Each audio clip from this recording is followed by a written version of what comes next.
Chapter 47. The Mapmaker. It was a cloudy, sultry afternoon. The seamen were lazily lounging about the decks, or vacantly gazing over into the lead-colored waters. Queequeg and I were mildly employed weaving what is called a sword mat, for an additional lashing to our boat. So still and subdued and yet somehow preluding was all the scene, and such an incantation of reverie lurked in the air, that each silent sailor seemed resolved into his own invisible self. I was the attendant or page of Queequeg, while busy at the mat.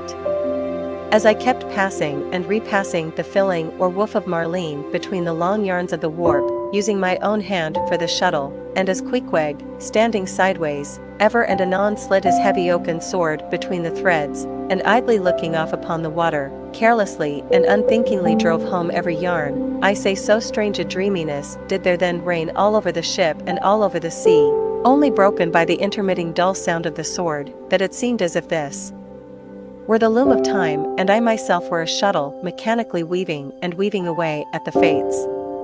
There lay the fixed threads of the warp subject to but one single, ever-returning, unchanging vibration, and that vibration merely enough to admit of the crosswise interblending of other threads with its own. This warp seemed necessity, and here, thought I, with my own hand I ply my own shuttle and weave my own destiny into these unalterable threads. Meantime, Queequeg's impulsive, indifferent sword, sometimes hitting the woof slantingly, or crookedly, or strongly, or weakly, as the case might be, and by this difference in the concluding blow producing a corresponding contrast in the final aspect of the completed fabric, this savage's sword, thought I, which thus finally shapes and fashions both warp and woof, this easy, indifferent sword must be chance, chance, free will, and necessity, nowise incompatible, all interweavingly working together.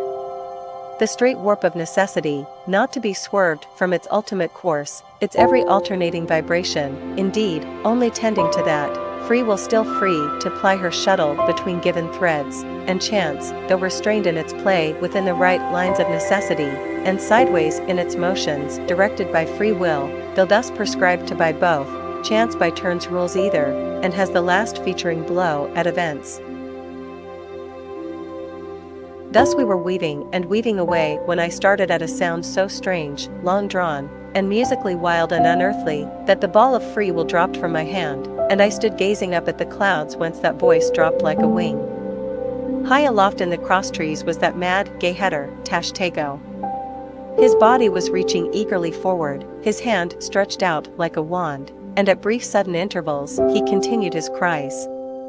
To be sure the same sound was that very moment perhaps being heard all over the seas, from hundreds of whalemen's lookouts perched as high in the air, but from few of those lungs could that accustomed old cry have derived such a marvelous cadence as from Tashtego the Indians. As he stood hovering over you half suspended in air, so wildly and eagerly peering towards the horizon, you would have thought him some prophet or seer beholding the shadows of fate, and by those wild cries announcing their coming. There she blows. There. There. There. She blows. She blows. Where away? On the lee beam, about 2 miles off. A school of them. Instantly all was commotion. The sperm whale blows as a clock ticks, with the same undeviating and reliable uniformity. And thereby whalemen distinguish this fish from other tribes of his genus. There go flukes, was now the cry from Tashtego, and the whales disappeared. Quick, steward, cried Ahab. Time. Time. Doughboy hurried below, glanced at the watch, and reported the exact minute to Ahab. The ship was now kept away from the wind, and she went gently rolling before it. Tashtego reporting that the whales had gone down heading to leeward, we confidently looked to see them again directly in advance of our bows.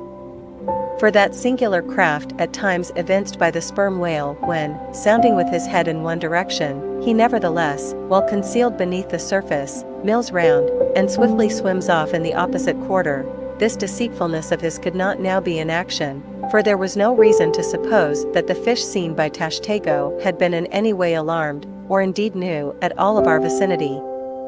One of the men selected for shipkeepers, that is, those not appointed to the boats, by this time relieved the Indian at the mainmast head.